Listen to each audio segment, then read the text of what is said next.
दोस्तों Radhe Radhe, welcome back to my new blog. तो आज हमें बनाने में बहुत लेट हो गया है क्योंकि पहले मेरी तबीयत सही नहीं लग रही थी, तो मैं सोच रही थी मैं नहीं जाऊंगी। तो आज हम जा रहे हैं भागवत में, जहाँ बताया था ना कि कल जन्म उत्सव है, तो वहीं पर जा रहे हैं। तो बने रहिए, अभी तो मैं नहा के आई हूँ, तैयार हो जाऊँ फिर मिलती हूँ।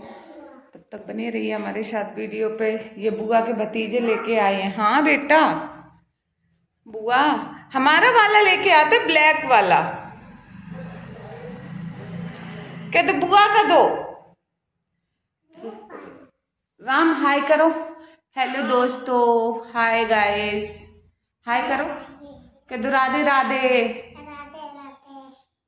कैसे हो आप लोग?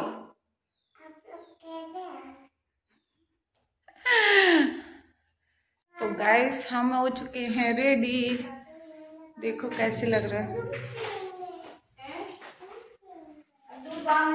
अब जा रहे हैं हम भागवत में।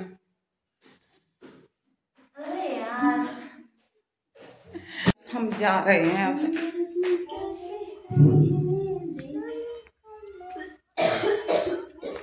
Ram bye bye, Ram bye. जाओ,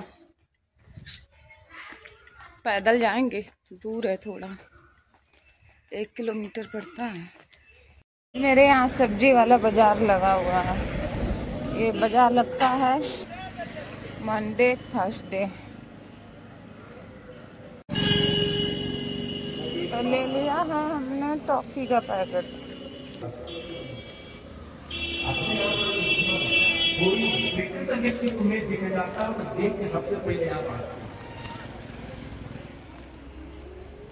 ये प्रमाण है कि तुम्हें रूप अच्छा। अरे ठीक है, तमाम छाटा भी नहीं न करो, लेकिन ऐसे कैसे करेंगे? वो दांत थोड़े बड़े हैं उसके। हे राम, कितनी कानून है। इसका मतलब तुम रूप सुख के गुलाम। पतंगा रूप सुख का गुलाम था, मारा गया, परिवार पूरा मारा गया।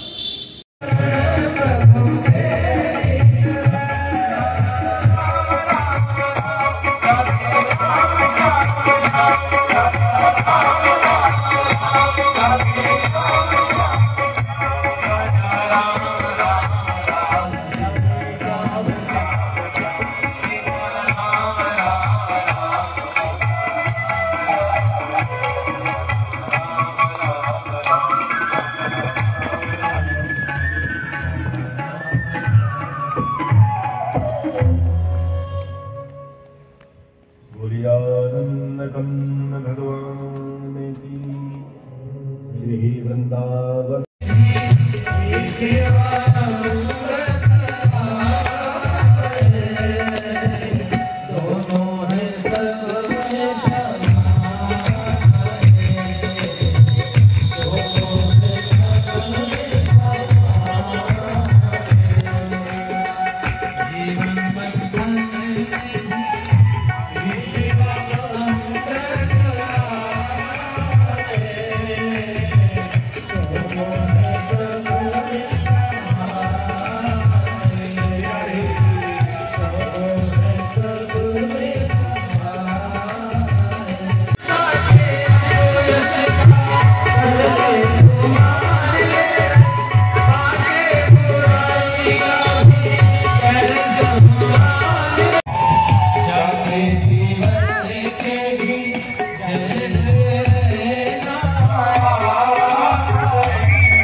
मैं कुछ बिंदु आपको सुना। मुरियानंद कंद भगवान की, श्री वृंदावन बिहारी लाल की। भगवान ने जैसे दर्शन दिया तो वसुदेव जी ने उनकी आराधना की, उपासना की, पूजन किया। महारानी देवकी ने भगवान की स्तुति की, लेकिन माता प्रसन्न नहीं। क्यों नहीं प्रसन्न है? भगवान ने पूछा कि आपके लिए मैंने अवतार लिया, फिर आप प्रसन्न नहीं है? इच्छा थी कि जैसे प्राकृत शिशु जन्म लेते हैं वैसे आप आते तो आपको गोद से लगाती, कपोलों का चुंबन करती। ऐश्वर्य माता को अच्छा नहीं लगता। सहजता से बेटा घर में आए तो मां प्रसन्न होती है। ठाठ बाट से आएगा तो होगा कि ये सब वहीं बाहर रख करके आओ। ये ऐश्वर्य में चतुर्भुजी स्वरूप मुझे अच्छा नहीं लगता। तो भगवान माता के लिए प्राकृत शिशु हो गए, रुदन करने लगे। जैसे भगवान रोए, अब प्रतीत हुई महारानी देवकी को कि ये मेरा बेटा है। भगवान योग माया ने उनकी स्मृति के सामने पर्दा डाल दिया।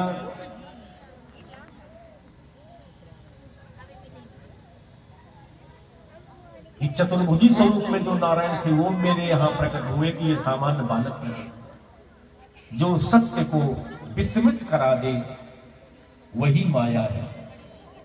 भगवान की योग माया आई, चूंकि संसारी सुख माता देवकी चाहती है, प्राकृत शिशु बने। वसुदेव जी ने कहा कि कोई कह रहा था कि अब घबराना नहीं, मैं आ चुका हूं, बस मुझे यहां से लेकर के नंद गोकुल पहुंचा दो। तो महाराज स्वप्न तो मैंने यही देखा है, कैसे हाथ में हथकड़ी पैर में बेड़ियां हैं। प्रयास किया गया, हाथ की हथकड़ी पैर की बेड़ी निकल गई, पधराया अपने मस्तक पर। परमात्मा यही है। ये सत्संग जो 4 घंटे हुआ है वो यहां काम करता है। कहां काम करता है? यहाँ। और ये ठीक हो गया तो आपके घर में स्वर्ग प्रकट हो जाए, और ये बिगड़ गया और नरक से कोई बचता भी नहीं। पूरा काम यहां होता है। इसीलिए भगवान को यहाँ पैर छूना चाहती है। लेकिन इतनी विषम परिस्थिति में प्रेम जब अगाध होता है तो व्यक्ति प्राणों को देने के लिए राजी। लेकिन कोई परवाह न किए वसुदेव जी आगे बढ़ते चले गए। उधर से शेष भगवान ने बरसने वाली बूंदों से उनकी रक्षा की अपने फल के द्वारा, और कान में कह दिया कि महारानी यमुना कालिंदी आपका पाद प्रक्षालन करना चाहती है, प्रभु आप अपना पैर पीछे से बढ़ा दो। तो भगवान ने उसी सूप में जहां थे पैर पीछे से बढ़ाया। अगर बढ़ाया ना होता तो पैर जहां था वहां तक यमुना का जल जाता तो डूबे जाते होते। भगवान ने अपना पैर बढ़ाया, भगवती कालिंदी ने चरण स्पर्श किया और नीचे जल स्तर हो गया। यशोदा जी के यहाँ नंद गोकुल में जाकर के वहां प्रकट हुई योग माया को, कन्या को उठा लेते अपने लाला को वहां निधार संग धरोहर के रूप में वहां निभा दिया। वहां से कन्या को लेकर के यहाँ आए। कन्या आई, फिर क्या था, शोरगुल हो गया। कंस दौड़ा मारने के लिए, लेकिन हाथ से कन्या छूट गई और हंस करके कहती है, मूढ़ मुझे मार करके क्या करेगा, तेरा मारने वाला तो कहीं पैदा हो चुका है। फिर तो बड़ा प्रायश्चित किया, रोया, बहन देवकी के चरणों में क्षमा मांगता है। कान लोकान वही गमिष्यामि, मैंने तो तेरे निर्दोष 6 बेटों की हत्या की है, मैं किस लोक में जाऊंगा। पता है आदमी के कर्मों से कि मैं कहां जाऊंगा, इसलिए चला। बहन ने रोने नहीं दिया भैया को, ये साहब है, मेरी कोख तुमने उजाड़ी लेकिन तुम मेरे सामने ना हो। ये उदार था। सुबह मंत्रिमंडल बुलाया, बैठक की, निर्णय हुआ कि नारायण विष्णु ही आए होंगे तुम्हारे वध के लिए, पराभव के लिए। तो भगवान विष्णु को कमजोर बनाया जाए। कैसे कमजोर नारायण होगा? धर्म के सारे अनुष्ठान बंद करवा दिए जाए, सत्संग बंद करा दिया। जब समाज में धर्मानुष्ठान नहीं होंगे तो नारायण कमजोर होंगे, हमारे भगवान दुबले पतले होंगे। इसलिए हम लोग भोजन करने स्वस्थ रहे तो भगवान के लिए कुछ न कुछ सत्संग अनुष्ठान धर्मानुष्ठान होना चाहिए। इससे परमात्मा परिपुष्ट होता है, उसका त्रिविक्रम मजबूत होता है। इधर भगवान ने बाल्या अवस्था में जब अभिनय किया तो रोना प्रारंभ किया यशोदा जी के यहाँ। यशोदा जी जागी, लाला बनो। फिर पूरे नंद गोकुल में हल्ला हो गया, यशोदा ने लाला जायो। जिसके जिसके कान में ये संदेश गया, आप सबके कान में गया। आप लोग आए भेंट लेकर के, प्रेम लेकर के, श्रद्धा लेकर के, सहानुभूति लेकर के। ऐसे सारे ब्रजगोप ब्रजगोपियां श्रृंगार से सुसज्जित होकर के सुंदर सुंदर उपायन लेकर के, भेंट लेकर के यशोदा के आंगन में गई। हर एक चाहती है गा करके वाणी को पवित्र कर लूं, ढोलक बजा करके हाथों को धन्य कर लूं, नाच करके अपने शरीर को पवित्र कर लूं, आंखों से दर्शन करके यशोदा के लाला का दर्शन करके नेत्रों को धन्य धन्य बना लूं। तो अपने जीवन को कृतकृत करने के लिए यशोदा के आंगन में नंदोत्सव हुआ, झूम करके गाया गया, नाचा गया। आए हम लोग भी मना शरीर से यशोदा जी के आंगन में पहुंच करके कुछ गा ले। जो भी गाओगे वो कृष्ण के लिए होगा, जो हाथ से ताली बजाओगे वो कृष्ण के लिए होगा।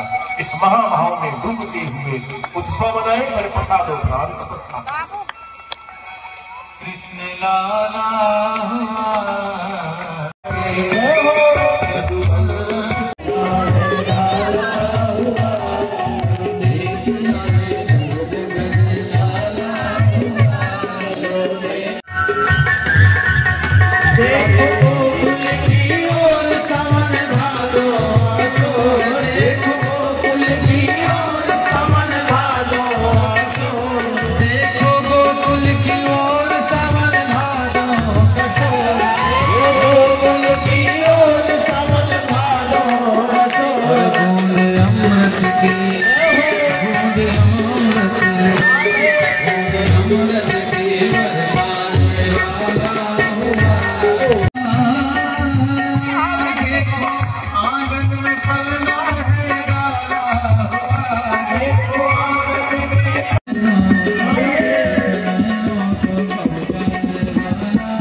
ये भाई आरती हम भी ले लें।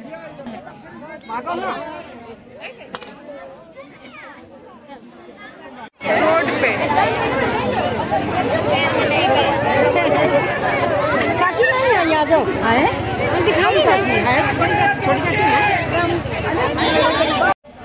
अब हम इस ब्लॉग को यहीं पर ख़त्म करते हैं। सभी को राधे राधे।